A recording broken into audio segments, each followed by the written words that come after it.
Okay, ngicela mfethu ukuthi utshele ama-viewers wakho ukuthi zithini ngale weekend kwenzakalani inhlek my brother, come on man. Yabo nje namhlanje mfethu siphumile namhlanje sekwenze activation yeshow kaNomdayi 1 man show ezobila phana eBethsaida next week.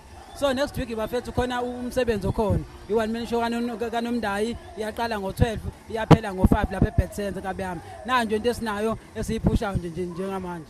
No my brother, mhlawumbe in detail mhlawumbe mangase utshela umuntu ofuna ukuza kungenwa kanjani, iline up ime kanjani my brother. Oh mfowethu kusimple kakhulu for i-event ukungena nje lapha kaBeyami ku150 ukuthola ithikithi litholakala ke Pick n Pay, latholakala ka Box. Uyatholakala futhi na ku web tickets yabo. Kodwa mase ufike esangweni uzobe selu 200 because lu 150 ngala mase ufike esangweni uzobe lu 200 bese kuba khona lezingane ezincane under 10 lu 50 rand. Nginama fans ezingane ezincane whoever umuntu onengane nje owazi ukuthi support uNomdayi kaBeyami mayu under 10 letha leyo ngane sinike ikole right bafowethu. Okay, my viewers senzwile usekhulumile umfethu uthi wonke umuntu kahle wonke umuntu mfethu mhlawumbe ushayeleze ezipholile mhlawumbe abantu bangalindela mhlawumbe amanye ama-gender azobe khona mfethu ngoba phela uyazi na ukuthi sometimes abanye abantu bathanda you understand what I'm trying to say. No kahle uhlelo lalomcimbi wona bhuti i1 man show le yangempela 1 man show anginayo line up anginabo abantu abazobe bese stage kangaka. It's a real 1 man show nje ebhekene noNomdayi kaBeyami. So nje mfethu wami umculo okhona so about Nomdayi on that day. Bafethu I salute the guy bafethu ngimbonile is hot on stage. So bafethu siyacela ukuthi nizomu support nathi sobe sikhona mfethu.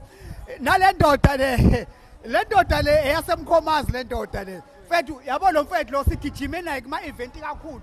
Uhlela ama event nami ngihlela ama event. Mfethu ngiyathemba ukuthi ngelinye ilanga soke sihlangane mfethu. All I can say all the best my brother. Mhlawumbe nje okugcina yini mhlawumbe mfethu ongayikhumbuza abantu ngoba vele phela yabo mawuqala ubala manje sekusela isikhathi sincane kakhulu. Sekusela isikhathi sincane mfethu. Awupreach mntakaba bubatshele mfethu one more time. Kahle into engingayibeka kuyona kakhulu nje yonazalo ilento yealbum lesipusha kho senze nale 1 man show nje siphusha le album enje sanda khiba album imiyalelo yali naye nje kaBeyami yabo lesikipha nje sisho la. Oh yeah, I got I see yo imiyalelo igama layo njoba siyiphusha nanoma umcimbi usudlulile futhi ngicela niqhubeke nilonilalela njalo kuningi ukuphila okulapha ya. So nje ngizoloke nje ngiyigqugquzele nje ukuthi umculo omnandi onomyalezo uzoloku khona abaphila abantu egameni lomculo siyabonga.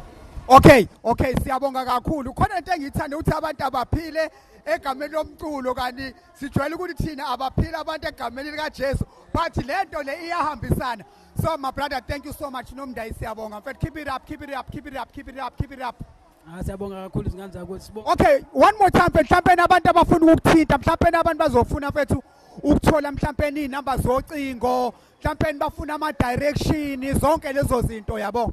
Lula kakhulu ungena ku Facebook useshe Nomdayi, ungena ku TikTok Nomdayi, Instagram kanjalo Nomdayi. Mase ufuna umculo wonke ke especially hamba ukona wonke ama social media ukhona uYouTube, khona Spotify, iTunes, Deezer kuningi kakhulu. Okay. iBethsaida ngicabanga ukuthi abantu abaningi bayayazi mfethu noma musulahlekile ungahamba ubuza nje ukuthi kuphi koma Bethsaida bokuthatha bakufake. Yes uqale ngePlayhouse then kuzozenzakalela. So siyabonga kakhulu sicela sisupport italente lethu ezasezansi lezi asiyisupporteni. Thank you so much. Sibonge na we Sibeside production we thank you so much. We salute boy. What's up? Production. Yeah man.